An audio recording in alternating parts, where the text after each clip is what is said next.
محترم محتشم سامعین کرام برادران اسلام، السلام علیکم ورحمۃ اللہ وبرکاتہ۔ دو جہاں کے خالق کا ہم سب پر احسان ہے اور بے حد شکر ہے کہ اللہ رب العزت نے ہم سب کو دو جہاں کے والی کی امت سے پیدا فرمایا۔ اللہ رب العزت ہر نعمت پر شکر اور ہر مصیبت پر صبر کی توفیق اور ہدایت عطا فرمائے۔ گزشتہ جمعہ المبارک کے خطبہ پر میں نے آپ کے سامنے سید الانبیاء صلی اللہ علیہ وسلم کی زندگی کے ابتدائی 2 سالوں کے حوالے سے کچھ باتیں آپ کے سامنے رکھی۔ انشاءاللہ تعالی اس جمعہ المبارک پر اس سے اگلے چند سالوں کی کچھ چیدہ پھول آپ کے سامنے رکھنے کی کوشش کروں گا۔ اللہ تعالیٰ مجھے اور آپ کو حق اور صداقت کا دامن تھامنے کی توفیق عطا فرمائے۔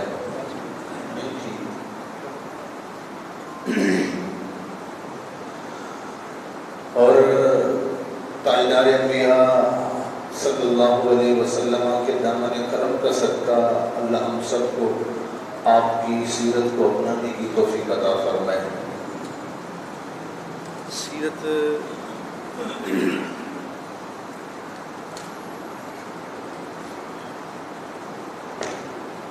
سیرت نگاروں کا اس بات میں اختلاف ہے کہ سید الانبیاء صلی اللہ علیہ وسلم حضرت حلیمہ کے ہاں کتنا عرصہ رہے۔ بعض نے کہا ہے 2 سال کچھ ماہ اور چند دن، بعض نے کہا ہے 3 سال، بعض نے کہا ہے 5 سال، لیکن جتنا عرصہ بھی میرے اور آپ کے نبی حلیمہ رضی اللہ تعالیٰ عنہ کے پاس رہے، خیرات اور برکتیں ہی بانٹتے رہے ہیں۔ چند لمحوں کے لیے ٹھہرے تھے وہ جس پیڑ کے نیچے، سنا ہے آج تک اس پیڑ کا سایہ مہکتا ہے۔ جدھر سے وہ ایک بار گزرے ہیں، بار بار ادھر سے بہار گزری ہے۔ تو اس عرصے کے دوران 2 سال کا میں نے آپ کو جو بتایا ہے، آپ صلی اللہ علیہ وسلم کا جو بچپنا تھا حضرت حلیمہ کے پاس گزرا 2 سال کے بعد، وہ کوئی عام بچوں کی طرح نہیں تھا۔ پرورش اور پروان چڑھنا عام بچوں کی طرح نہیں تھا۔ عام بچے 1 سال میں 1 مہینے میں جتنے بڑے ہوتے ہیں، میرے اور آپ کے نبی 1 دن میں اتنے بڑے ہو جاتے تھے۔ عام بچے 12 مہینوں میں 1 سال میں جتنے بڑے ہوتے ہیں، سید الانبیاء 1 مہینے میں اتنے بڑے ہو جاتے تھے۔ عام بچوں کی بڑھوتری اور پروان کی داستان الگ الگ ہے کہ عام طور پر بچے 1 سال 1.5 سال کا ہو تو وہ قدموں پر کھڑا ہو سکتا ہے، پھر 2 سال یا 2.5 سال کا ہو تو وہ چلنے پھرتا ہے، اور پھر 3-4 سال، بلکہ آج کل تو بہت زیادہ بیماری پھیلی ہے، 5-5 سال تک 7-7 سال تک بچوں پہ صحیح طرح بول نہیں سکتے ہیں۔ لیکن میرے کریم نبی پر رحم کرم دیکھو کہ آپ صرف 3 مہینے کے تھے تو اپنے قدموں پر کھڑے ہو جاتے تھے، اور آپ 6 مہینے کے تھے، 6 مہینے کے تو آپ ایسے دوڑتے تھے جیسے جوان بچہ دوڑتا ہے، بچوں کے ساتھ دوڑتے تھے، اور جب 8 مہینے کے ہوئے تو آپ ایسے بولتے تھے جیسے ہر کوئی سمجھ جاتا تھا۔ 8 مہینے میں ہی ایسا بولنا شروع کر دیا جیسے سمجھدار بچہ بولتا ہے اور اس کی بات سمجھ آتی ہے۔ بلکہ حضرت حلیمہ سعدیہ رضی اللہ تعالیٰ عنہا فرماتی ہیں، میں اکثر رات کے پچھلے پہر جب اٹھتی تھی نا تو یہ میرے پہلو میں سوئے ہوتے تھے سید الانبیاء صلی اللہ علیہ وسلم، تو 8 مہینے کی ان کی عمر ہوتی تھی یا اس سے اوپر ہوتی تھی، تو آپ ایسی بولی اور ایسا کلام فرماتے تھے اور بول رہے ہوتے اور پڑھ رہے ہوتے تھے کہ میں ہش ہش کر اٹھتی۔ اتنا فصیح و بلیغ کلام آپ اپنی زبان سے اکثر اس عمر میں یہ بولا کرتے تھے، لا الہ الا انت القدوس نامت العیون لا تأخذہ سنۃ ولا نوم۔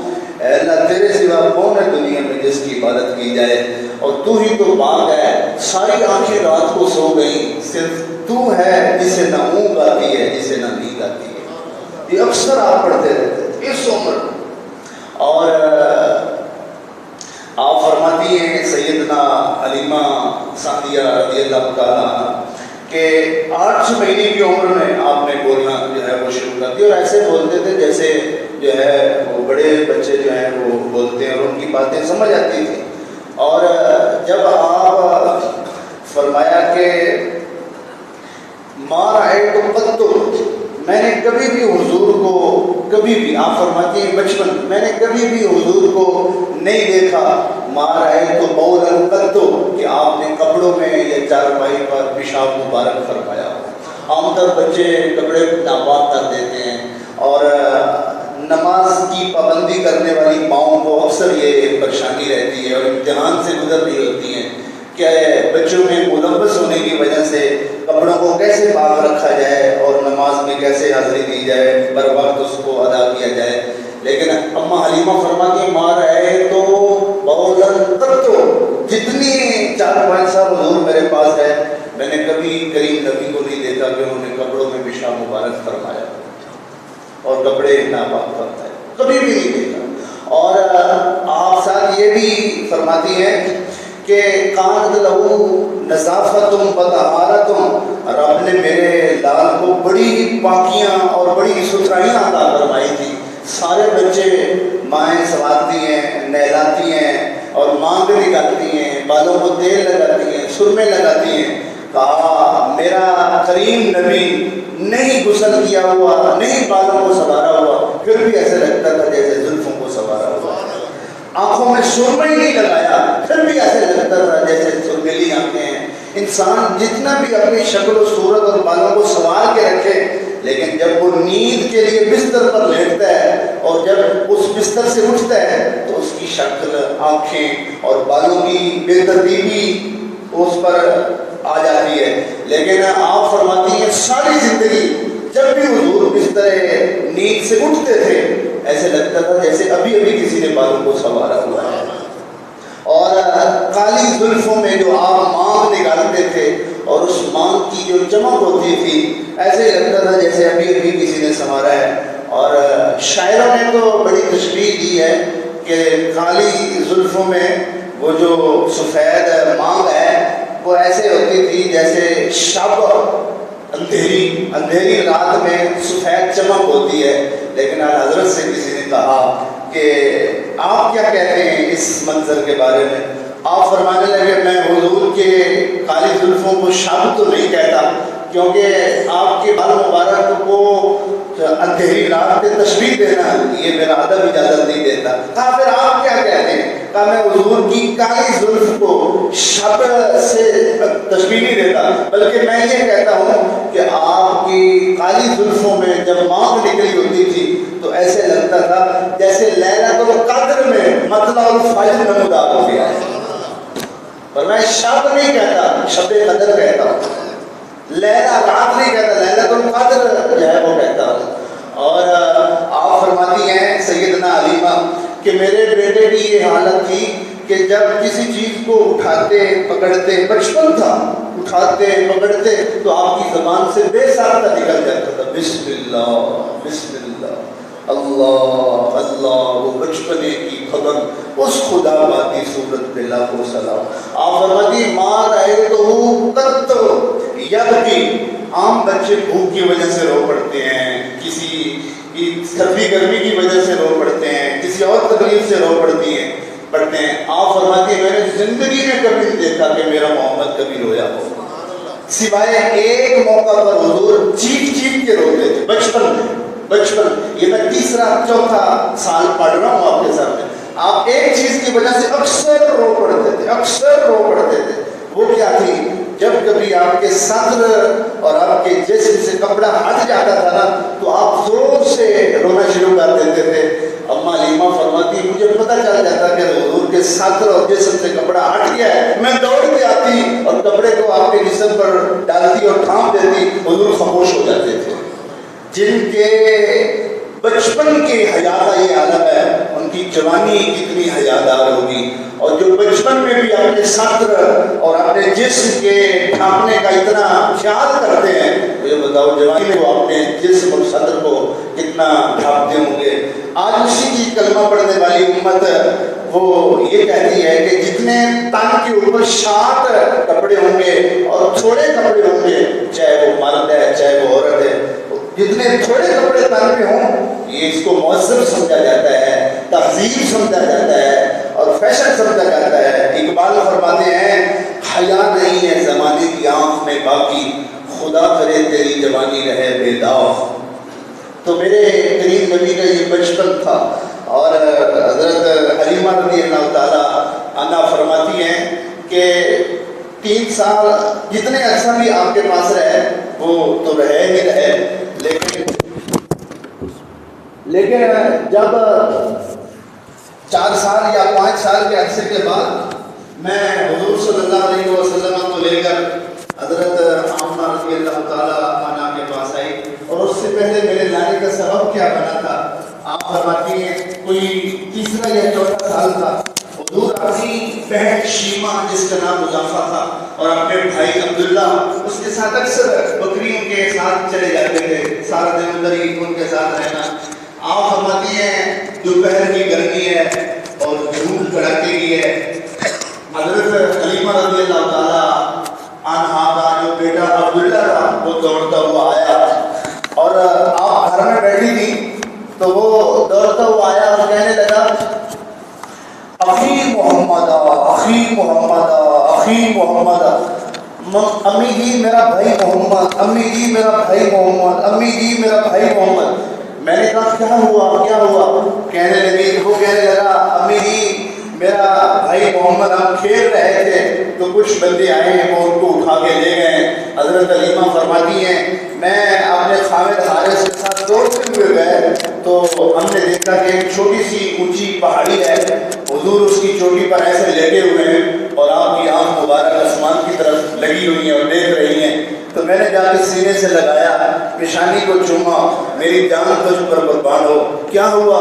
تو سید الانبیاء صلی اللہ علیہ وسلم نے فرمایا، صحیح مسلم شریف پڑھ رہا ہوں، آپ صلی اللہ علیہ وسلم نے ارشاد فرمایا کہ ماں جی میں وہاں نیچے بچوں کے ساتھ کھیل رہا تھا، 3 بندے آئے سفید کپڑے پہنے ہوئے ہیں، انہوں نے مجھے نیچے سے اٹھایا اور اس پہاڑی کی چوٹی پر لے کر آئے اور مجھے ایسے لٹا دیا، اور ان میں سے ایک شخص نے میرے یہاں سے لے کر ناف تک یہ سینے کو چیر دیا، اور ان دونوں کے پاس کچھ تھا تھال کے اندر جو وہ لے کر آئے تھے، میں دیکھ رہا تھا، میں بے ہوش نہیں ہوا، میں دیکھ رہا تھا، مجھے درد بھی نہیں ہوا، اور انہوں نے میرے سینے سے دل نکالا اور دل نکال کر اس کو دھویا، اور جو وہ نور کی خیرات اس برتن میں لے کر آئے تھے اس سے میرے دل کو بھر گیا، اور پھر دوبارہ میرے سینہ اقدس میں اس کو رکھ دیا۔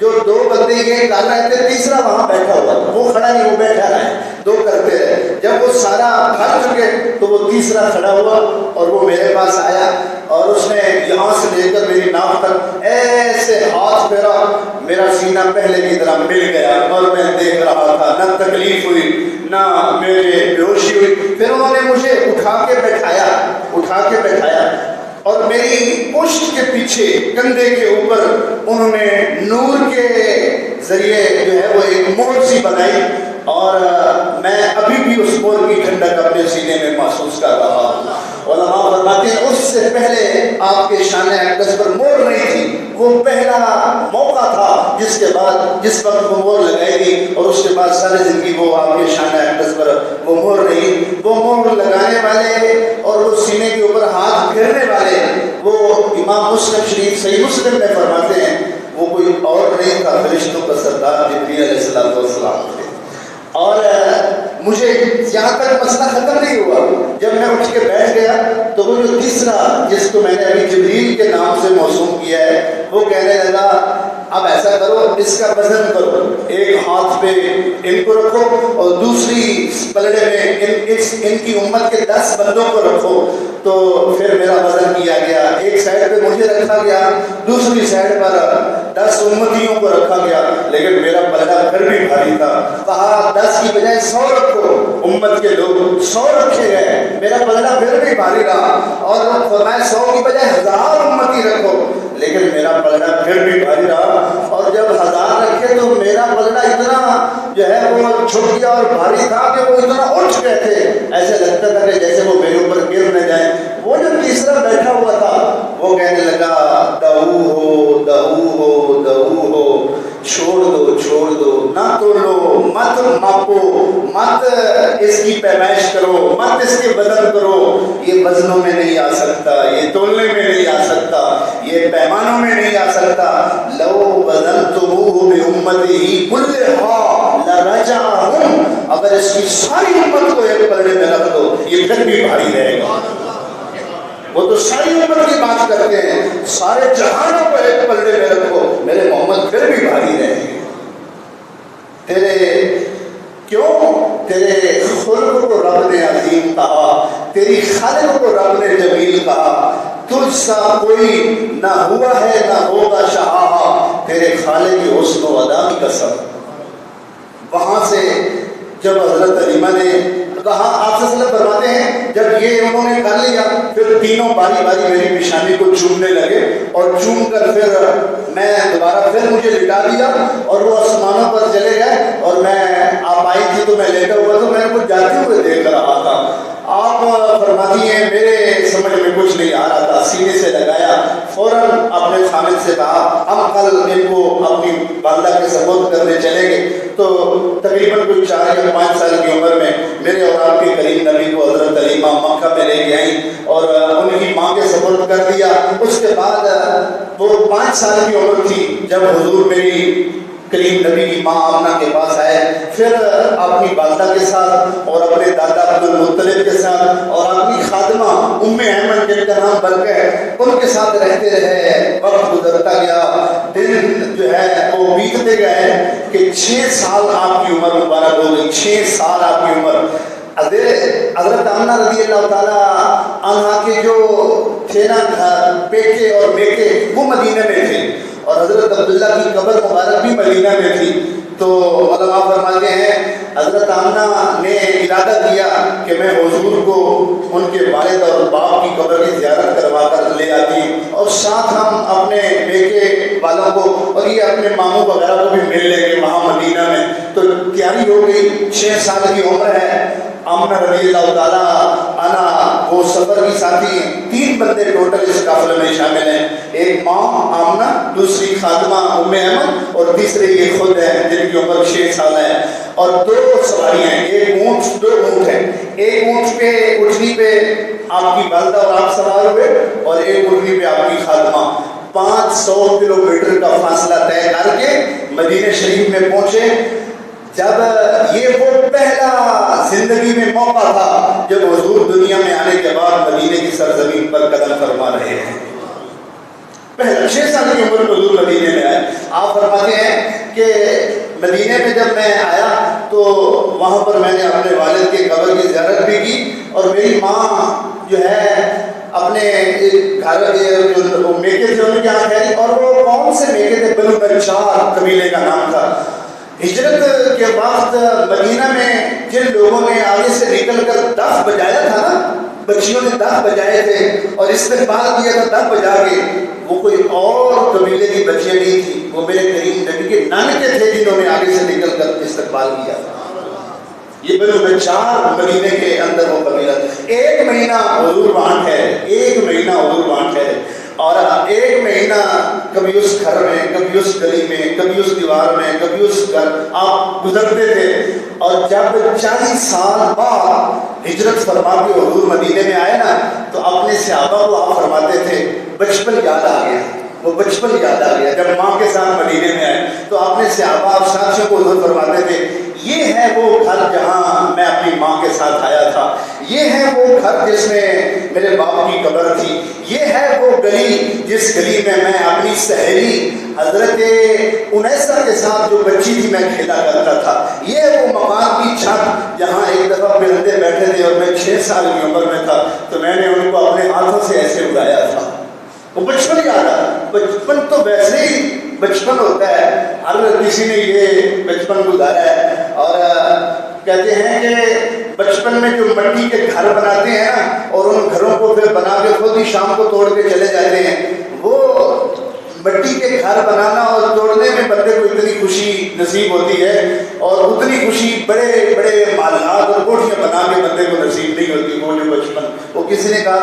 یہ دولت بھی لے لو، یہ شہرت بھی لے لو، بھلے چھین لو مجھ سے میری جوانی، مگر مجھ کو لوٹا دو وہ میرے بچپن کا ساون، وہ کاغذ کی کشتی، وہ بارش کا پانی۔ بچپن میں اقبال فرماتے ہیں بچپن میں جی بھر کر رویا کرتے تھے، اب تو ایک آنسو بھی باعث رسوائی ہے۔ بچپن میں جی بھر کر رویا کرتے تھے، اب ایک آنسو بھی نکلے تو رسوائی کا باعث سمجھتے ہیں، لیکن بچپن ہے۔ تو آپ حضور صلی اللہ علیہ وسلم وہ جوانی میں اپنا بچپن یاد کروایا کرتے تھے۔ ایک مہینہ رہنے کے بعد یہی تین مسافر پھر واپس مدینہ سے نکلے مکہ جانے کے لیے۔ تو مدینہ سے کچھ فاصلہ طے کیا تو ایک مقام آتا ہے جس کا نام ہے ابوا، مقام ابوا۔ آج بھی وہ مقام موجود ہے، اور آج کل مکہ سے مدینہ کی طرف جو رستہ جاتا ہے اس سے کافی ہٹ کر یہ مقام ہے، کافی ہٹ کر یہ مقام ہے۔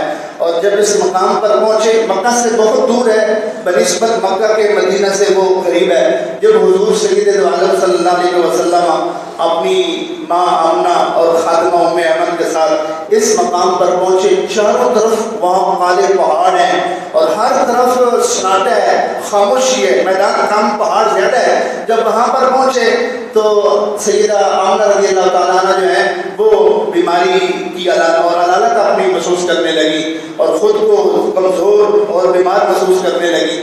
تو وہاں پر کچھ دیر کے لیے ٹھہرنا پڑا۔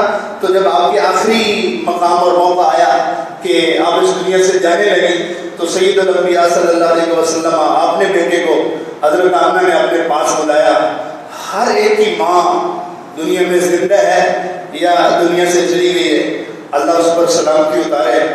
ماں والے بیٹھے ہو کیا اور بچوں والے بیٹھے ہو کیا، ایسے ماحول میں اور ایسے منظر میں جب کوئی بھی نہ ہو، نہ آبادی، نہ رشتہ دار، نہ قریبی، نہ ہمسائے، نہ دوست، کچھ بھی نہ ہو، تو 6 سال کی عمر میں اللہ نے آپ سے ماں کا سایہ اٹھایا اور ماں کو دور کیا۔ وہ کیسا دکھ بھرا اور درد بھرا منظر تھا۔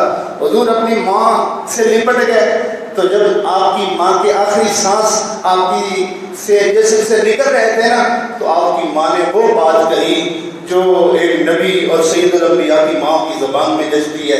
آپ فرمانے لگی کل حی، اپنے بیٹے کو فرمانے لگی بیٹا کل حی میت، ہر زندہ چیز نے ایک دن مرنا ہے، وکل شدید بال، ہر نئی چیز نے پرانا ہونا ہے، وکل کبیر یفنا، اور ہر بڑی سے بڑی چیز نے ایک دن فنا ہونا ہے، اور وَأَنَا مَيْتَةٌ وَذِكْرَ بَاقٍ، میں دنیا سے جا رہی ہوں لیکن میرا ذکر قیامت تک باقی رہے گا۔ کیوں؟ وَقَدْ تَرَكْتُ خَيْرًا وَبَلَغْتُ طُهْرًا، کیونکہ میں نے تیرے جیسا پاک بیٹا جنا ہے، میرا ذکر ہمیشہ باقی ہے۔ وَرَفَعْنَا لَكَ ذِكْرَكَ، میرا ذکر ہمیشہ باقی رہے گا، کیونکہ میں سارے جہانوں کی خیرات محمد کی صورت میں دنیا میں چھوڑ کے جا رہی ہوں۔ اب اس سے آگے بیان کرنا میرے بس میں نہیں ہوتا کم از کم کہ پھر حضور سید عالم 6 سال کی عمر میں اپنی ماں سے وہاں کیسے جدا ہوئے، اور پھر وہاں آج تک کتابیں خاموش ہیں کہ وہ بتائیں کہ کون تھا جس نے وہاں قبر کھودنے میں ان کی مدد کی، اور آپ کی والدہ کو وہاں تدفین اور تجہیز میں ان کی مدد کی، کیسے کی، کون تھا، کیا ہوا، کیا نہیں ہوا، آگے کتابیں خاموش ہیں۔ اور یہ عجب منظر ہے۔ اور حضور ہر سال جب بھی کبھی مدینہ سے مکہ آیا کرتے تھے تو اپنی ماں کی قبر کی حاضری ضرور دیا کرتے تھے اور ان پر حاضر ہوا کرتے تھے۔ ام ایمن آپ کو وہاں سے لے کر آئیں اور عبد المطلب آپ نے دادا کے سپرد کر دیا۔ یہاں پر حضور کے 6 سالہ زندگی مکمل ہو گئی، اور آپ اکثر ماں کی یاد کرتے تھے، ماں کی یاد کرتے تھے۔ اور اس ماں کی یاد کا ایک پہلو میں آپ کو سناتا ہوں۔ جب اعلان نبوت ہو گیا، ہجرت فرما دی اور سارے عرب والوں نے کلمہ پڑھ لیا، عشاء کی نماز کا وقت ہوا، مسجد نبوی کا جب مقام ہے، حضور حجرہ عائشہ سے عشاء کی نماز پڑھانے کے لیے مسجد میں تشریف لائے، اور مسجد ساری کلمہ پڑھنے والوں سے بھری ہوئی ہے۔ میرے کریم نبی نے مصلی پہ کھڑے ہو کے جب پیچھے دیکھا تو تا حد نگاہ عاشقوں کا ہجوم ہے، کلمہ پڑھنے والوں کا جو ہے جمگھٹا ہے، اور امتیوں کی ایک مقام امتیوں سے بھرا ہوا ہے۔ تو آپ کے ذہن میں وہ تنہائی کی یادیں آ گئی، وہ ماں کی یاد آ گئی، ماں باپ کی خلوتیں یاد آ گئی، اور آپ نے مصلی پہ کھڑے ہو کے پیچھے منہ کر کے فرمایا، آپ نے فرمایا کہ کاش کہ آج میرا ماں باپ زندہ ہوتا، کاش کہ آج میرا ماں باپ زندہ ہوتا، وَأَنَا فِي صَلَاةٍ وَقَدْ تَرَكْتُ فِيهَا بِفَاتِحَةِ الْكِتَابِ تُنَادِي يَا مُحَمَّدْ فَأَجِبْتُ لَبَّيْكَ، آج میرا ماں باپ زندہ ہوتا اور میں مسجد نبی کے مصلی پر عشاء کی نماز پڑھا رہا ہوتا، اور میں نے تکبیر کہہ کے اللہ اکبر کہہ کے ہاتھ باندھ لیا ہوتا، اور میں سورۃ فاتحہ بھی شروع کر دی ہوتی، اور پھر میری ماں حجرے سے پکارتی اے بیٹے محمد، تو میں نماز توڑ کے کہتا جی لبیک جی میری ماں، لبیک میری ماں، میں نماز توڑ کے کہتا اپنی ماں کو اور باپ کو جواب دیتا۔ وہ تو دنیا بنانے والے کی یاد میں ہوتے، پھر ماں باپ یاد کرتا تو اس سے توڑ کے اپنے ماں باپ کی آواز اور پکار پر لبیک کہتے۔ ہم دنیا میں نبی کا کلمہ پڑھ کر کیسے مگن ہو گئے کہ دنیا میں کیسے مصروف ہو گئے، ماں باپ بلاتا رہتا ہے، وقت نہیں ہوتا، ان کے پاس بیٹھنے کا وقت نہیں ہوتا، ان کو ٹائم دینے کا وقت نہیں ہوتا، ان کو بلانے اور حال احوال پوچھنے کا وقت نہیں ہوتا ہے، وہ نماز توڑ کے ماں باپ کو وقت دے رہے ہیں، اور ہم دنیا چھوڑ کے ماں باپ کو وقت نہیں دے سکتے۔ تین چیزیں ایسی ہیں جن میں کافر اور مسلمان برابر ہے، تین چیزیں ایسی ہیں جن میں کافر اور مسلمان برابر ہے۔ اگر کسی سے وعدہ کرو تو اس کو پورا کرو، بے شک وہ کافر ہے یا مسلمان ہے۔ اگر کسی کی امانت تمہارے پاس ہے اس میں خیانت نہ کرو، بے شک وہ امانت رکھنے والا کافر ہے یا مسلمان ہے۔ اور ماں باپ کی خدمت تم پر فرض ہے، بے شک ماں باپ مسلمان ہے یا کافر ہے۔ یہ تو میں نے آپ کی ماں کی بات سنائی ہے، آخر میں میرا دل کرتا ہے میں آپ کے باپ کی بھی آپ کو ایک بات سناتا چلوں۔ آپ کے حقیقی اور خون کے رشتے کے باپ عبداللہ، وہ تو پیدائش سے پہلے ہی وفات پا گئے تھے، لیکن دودھ کے رشتے کے باپ حضرت حارث دنیا میں موجود تھے۔ ایک دفعہ جب آپ نے 40 سال کی عمر کے بعد مکہ میں اعلان نبوت کیا تو کافروں نے آتے کی اور تانے دیے، تو یہ جو دودھ کے رشتے کے باپ حضرت حارث تھے یہ بھی مکہ میں کسی مقصد سے آئے، تو کافروں نے ان کو گھیر لیا اور تانے دینے لگے تو نے کیسا بیٹا پالا ہے اور پرورش کی ہے محمد جیسا، وہ تو یہ باتیں کرتا ہے۔ کہا کیا باتیں کرتا ہے؟ کہا وہ یہ کہتا ہے کہ جتنے بھی دنیا میں لوگ مریں گے وہ ایک دن اٹھیں گے، اور یہ بھی کہتا ہے کہ اللہ نے دو گھر بنائے ہیں، ایک کا نام جنت ہے ایک کا نام دوزخ ہے، اور جو اس کی اطاعت کرے گا اس کو جنت میں داخل کرے گا، جو اس کی نہیں مانے گا اس کو جہنم میں داخل کرے گا۔ اور اس نے ہمارے اتحاد کو جو ہے وہ تفرقے میں ڈال دیا ہے اور ہمارے معاملات کو اس نے برباد کر کے رکھ دیا ہے۔ تو حضرت حارث کہنے لگے میں اپنے بیٹے سے ذرا مل کے آتا ہوں پھر میں تم سے بات کرتا ہوں۔ تو سیدھا رسول اللہ صلی اللہ علیہ وسلم کو ڈھونڈ کر میرے قریب نبی کے پاس جب آئے نا تو آپ بیٹھے ہوئے تھے، جب آپ نے باپ کو دیکھا تو آپ فوراً کھڑے ہو گئے۔ اگر ماں کے لیے حضور کھڑے ہوئے ہیں اور چادر بچھائی ہے تو باپ کے لیے بھی تو میرے حضور کھڑے ہوئے ہیں اور ان کو بھی تو استقبال اور نظریں بچھائی ہیں۔ میرے حضور نے فرمایا کہ ابا جی کیسے آئے ہیں؟ تو آپ فرمانے لگے، حضرت حارث کہنے لگے کہ بیٹا یہ مکے والے کیا باتیں کر رہے ہیں؟ کہا ابو کیا باتیں کر رہے ہیں؟ کہا یہ تو یہ کہہ رہے ہیں کہ قیامت کے ایک دن سارے لوگ اٹھیں گے جنت جہنم میں جائیں گے۔ کہا آپ صلی اللہ علیہ وسلم نے فرمایا حضرت حارث کا اپنے باپ حضرت حارث کا ہاتھ میرے قریب نبی نے ایسے پکڑا اور آپ نے فرمایا کہ اے میرے ابو حارث جب قیامت کا دن ہوگا تو میں محمد خود تیرا ہاتھ پکڑ کے بتاؤں گا اور یاد دلاؤں گا، دیکھ ابو ہم اٹھے ہیں کہ نہیں اٹھے ہیں۔ یہ بات جب حضور نے فرمائی تو حضرت حارث کلمہ پڑھ کر مسلمان ہو گئے، اور ساری زندگی کوئی بندہ ملتا، کوئی مجلس ملتی، کوئی جو ہے وہ چار لوگ بیٹھے ہوتے، آپ اکثر فخر سے فرمایا کرتے تھے، آپ فرمایا کرتے تھے میرے بیٹے محمد نے مجھے کہا ہے کہ جب ہم اٹھیں گے تو میں ہاتھ پکڑ کے بتاؤں گا کہ ہم اٹھیں کہ نہیں اٹھے۔ آپ فرمایا کرتے تھے لو آفذ ابنی بیدی یوم القیامہ انشاءاللہ لم یرسلنی حتی یدخلنی الجنہ، میرا بیٹا محمد جب قیامت کے دن میرا ہاتھ پکڑے گا اس وقت تک نہیں چھوڑے گا جب میں جنت میں داخل نہیں ہو جاؤں گا۔ اور یہ یقیناً بات ہے قیامت کے دن جس دن حضور کسی کا ہاتھ پکڑیں گے پھر اس وقت تک نہیں چھوڑیں گے جب تک وہ جنت میں نہیں چلا جائے گا. تیری نگاہ ناز سے دونوں قرآن پا گئے, عقل کی یاد و جستجو, عشق حضور اضطراب. میری جھولی ہی تنگ تھی کیا مانگتا ان سے, وہ تو کہتے رہے مانگ ذرا اور بھی کچھ مانگ. یہ دودھ کا رشتے کا باپ تھا جس کے ساتھ حضور یہ فرما. دودھ کا رشتہ آج خون کے رشتے سے پہلے ہو گئے. رشتے داری خون کے رشتے, دودھ کا رشتہ نیچے ہے, خون کا رشتہ اوپر ہے. لیکن میرے کریم نبی نے فرمایا ایک وقت آئے گا رشتے داریاں ختم ہو جائیں گی.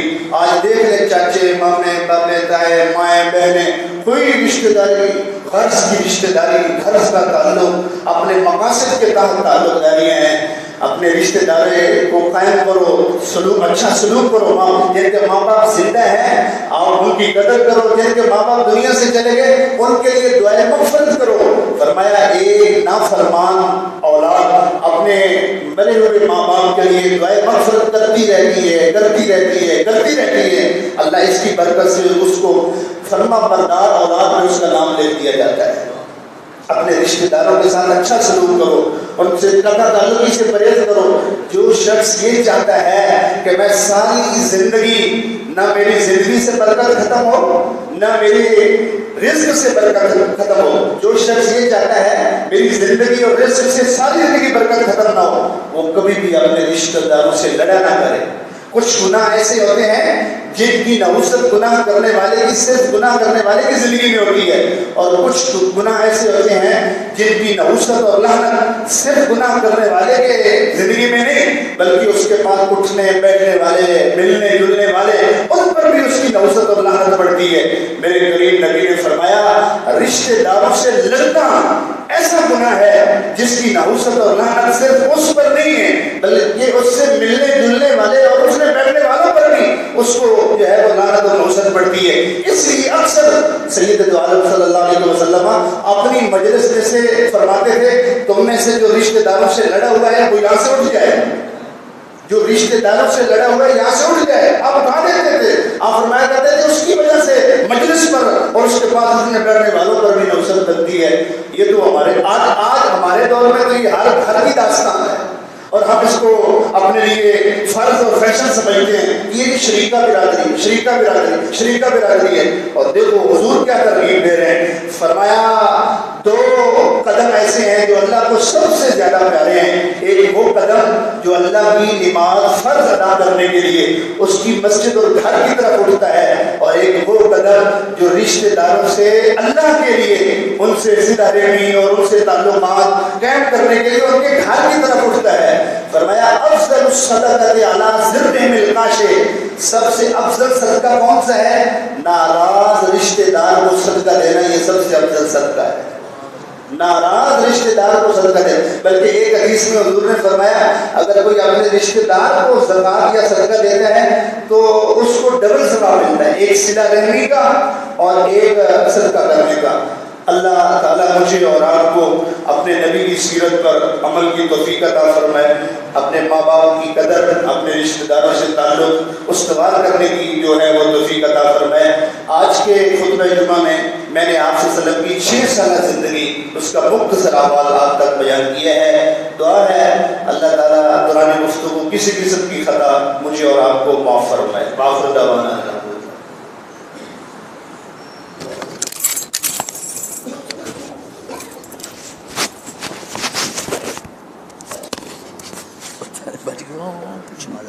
کوئی نہیں.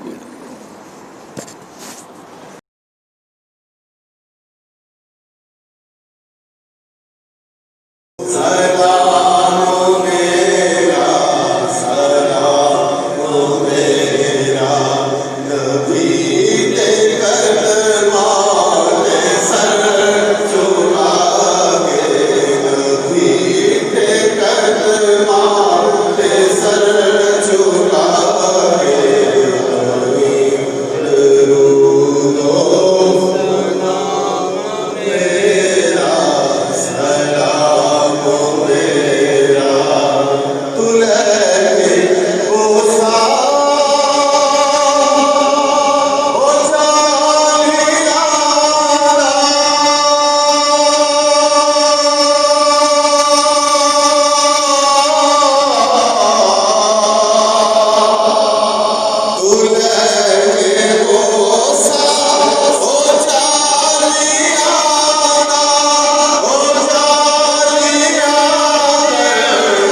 مولا کریم ہم سب کی حاضری بارگاہ رسالت مآب صلی اللہ علیہ وسلم میں ہدیتاً تحفتاً قبول فرما. اسلام رسول کا صدقہ ارمین شریفین کی مقبول حاضری بار بار ہم سب کو نصیب فرما. اس حاضری کے طفیل یا رب العالمین قبر و شریف کی حاضری ہم سب پر آسان فرما. دنیا آخرت کے معاملات، گھر بار اولاد کے معاملات میں آسانیاں اور سلامتی عطا فرما. صلی اللہ علیہ حبیب محمد وآلہ وسلم.